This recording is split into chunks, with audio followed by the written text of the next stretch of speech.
తెలంగాణ కేబినెట్లో మంత్రులకు పూర్తి స్వేచ్ఛ ఉందన్నారు మంత్రి కేటీఆర్. ఉప ఎన్నికల్లో నిరసనలు, నిలదీతలు మీడియా సృష్టి అన్నారు. వరంగల్లో టీఆర్ఎస్ అభ్యర్థి ఓడితే తాను రాజీనామాకు సిద్ధమని, కాంగ్రెస్ ఓడితే పీసీసీ చీఫ్ ఉత్తమ్ రాజీనామా చేస్తారా అని సవాలు విసిరారు. వరంగల్ ఉప ఎన్నిక ఫలితం మా పాలనకు గీటురాయి అంటోన్న మంత్రి కేటీఆర్తో మా ప్రతినిధి వెంకట్ ఫేస్ టు ఫేస్. నమస్కారం. ప్రస్తుతం వరంగల్ ఉప ఎన్నికల వేడి మరింత ఊపందుకుంది. నేతలు మాటల కత్తులు దూస్తున్నారు. ప్రచారం చివరి అంకానికి చేరుకుంది.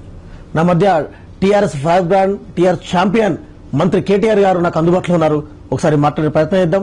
ప్రచారం చివరి అంకానికి చేరుకున్న ధర్మిల, అగ్రనేతలు వరంగల్కు వస్తున్న ధర్మిల, ఇంకా ప్రచారాలు ఏ అస్తాలున్నాయి, నిజానికి వరంగల్ గెలుపుపై టీఆర్ఎస్ ఎటువంటి ధీమా వ్యక్తం చేస్తుంది, ఒకసారి మాట్లాడే ప్రయత్నం చేద్దాం. Sir good morning sir. నమస్తే.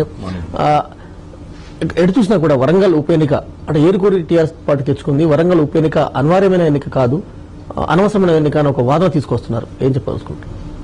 వరంగల్ ఉప ఎన్నిక ఎందుకు వచ్చిందో ప్రజలకు తెలుసు. మరి 21 తారీఖు నాడు తీర్పు ఓటర్లందరికీ, వరంగల్ పార్లమెంట్ పరిధిలో ఉన్న ఓటర్లందరికీ కూడా తెలుసు. కాబట్టి దాని గురించిన చర్చ అనవసరం. ఇప్పటికీ ఇంకా 4 రోజుల దూరంలో ఓటింగ్ పెట్టుకుని ఎందుకు ఎన్నిక వచ్చిందనేది అందరికీ తెలుసు. అయితే ఈ ఎన్నికల్లో ఏ పార్టీ దేనికోసం అడుగుతా ఉంది ఓటు అనేది కూడా ప్రజలందరికీ కూడా ఇప్పటికే అర్థమైంది. తెలంగాణ రాష్ట్ర సమితి ప్రభుత్వం గత 15-16 నెలలుగా ఎన్నో రకాల సంక్షేమ కార్యక్రమాలు, అభివృద్ధి కార్యక్రమాలు వేసి ఈ పార్టీకే ఒక బంగారు తెలంగాణ వైపు ఒక బాట నిర్మాణం ప్రారంభించి మరి ఆ క్రమంలో ముందుకు పోతున్న క్రమంలో కేసీఆర్ గారి నాయకత్వానికి మరింత మద్దతు కోరుతూ మేమందరం కూడా విస్తృతంగా ప్రచారం చేస్తా ఉన్నాం. తప్పకుండా గతంలో వచ్చిన మెజారిటీ ఏదైతే ఉన్నదో దాదాపుగా 4 లక్షల ఓట్ల మెజారిటీ మళ్లీ సాధిస్తామనే విశ్వాసం మాకు. అంటే ఓవరాల్ గా చూస్తే ఉప ఎన్నిక ఎందుకు వచ్చిందన్న అంశం మీదనే ఎక్కువ కాన్సన్ట్రేట్ చేస్తున్నారు. కాంగ్రెస్ కావచ్చు, మిగిలిన రాజకీయ పార్టీలు కావచ్చు.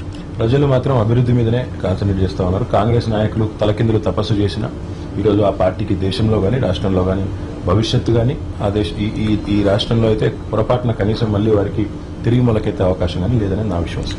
మంత్రి గారు, ఎన్నికల ప్రచారంలో మనం చూస్తున్నాం, మీ ప్రచారం చూస్తున్నాం, కాంగ్రెస్ పార్టీ ప్రచారం చూస్తున్నాం, మిగతా పార్టీల ప్రచారం కూడా చూస్తున్నాం. ఎంతసేపు ఎన్నికల హామీల మీదనే ఎక్కువ చర్చ సాగుతోంది. 99% హామీలు అమలు చేశాము, అందుకే మా కోర్టులు వేయండి, ఆశీర్వదించండి మీరు రిక్వెస్ట్ చేస్తా ఉన్నారు. కాంగ్రెస్ గారి వాళ్ళు చెప్తున్నారు ఏ ఒక్క హామీ అమలు పరచలేదు, ఎందుకు ఓటేయాలి టీఆర్ఎస్ కి ఒక 100 ప్రశ్నలు సంధించిన సందర్భం కూడా ఉంది. చెల్లని రూపాయలు 100 ప్రశ్నలు సంధించినా, 500 ప్రశ్నలు సంధించినా వారిని పట్టించుకోవాల్సిన అవసరం లేదు. మేము చెప్పేదల్లా ఒకటి, 24 తారీఖు నాడు ప్రజలు ఏమనుకుంటున్నారనేది ముఖ్యం. ప్రజాస్వామ్యంలో ప్రజలు బాసులు అందరికీ కూడా.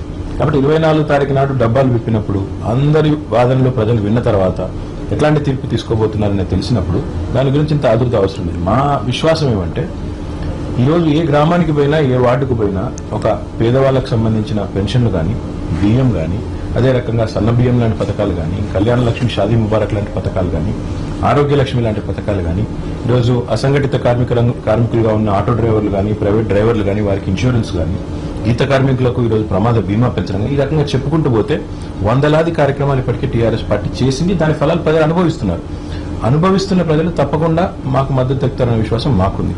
రెండవది, తెలంగాణ ప్రజలు, ముఖ్యంగా వరంగల్ ప్రజలు చాలా చైతన్యవంతులు.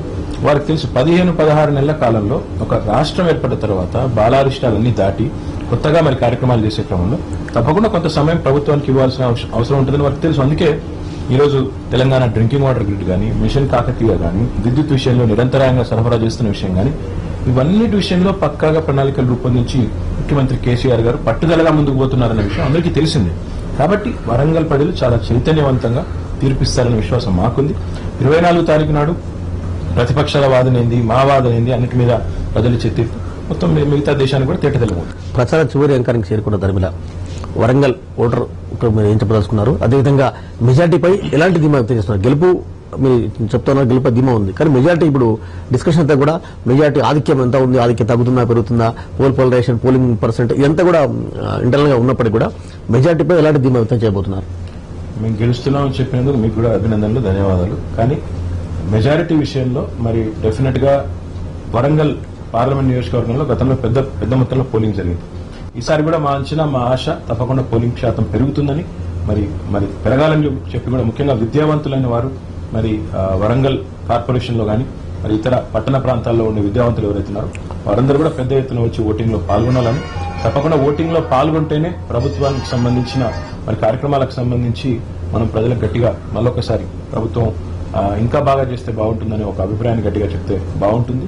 కాబట్టి వరంగల్ పార్లమెంట్ పరిధిలోని ఓటర్లందరికీ, ఓటర్ మహాశయులందరికీ విజ్ఞప్తి, మీరు ఈ 15-16 నెలల ప్రభుత్వ పాలన, టీఆర్ఎస్ పాలనను మెచ్చి మరి ఇప్పటికే మాకు దీవెనిస్తా ఉన్నారు. మీరందరూ కూడా ఓటింగ్ లో పాల్గొని తప్పకుండా కారు గుర్తుపైన ఓటు వేసి మరి పసునూరు దయాకర్ అనే సామాన్య దళిత బిడ్డ టీఆర్ఎస్ పార్టీ కార్యకర్త ఆయన పార్లమెంట్ కు మీ ప్రతినిధిగా పంపాలని చెప్పుకోరు. Thank you very much sir. So మొత్తానికి మంత్రి కేటీఆర్ గారి ఇంటర్వ్యూ ఇది. మొత్తంగా ప్రభుత్వ పాలనపై, ప్రభుత్వ పాలన రెఫరెండంపై ఈ ఎన్నిక ఓ ఫలితం దిక్సూచి అని చెప్తున్నారు. కెమెరా పర్సన్ రాంప్రసాద్తో వెంకట్, ఎన్టీవీ, వరంగల్.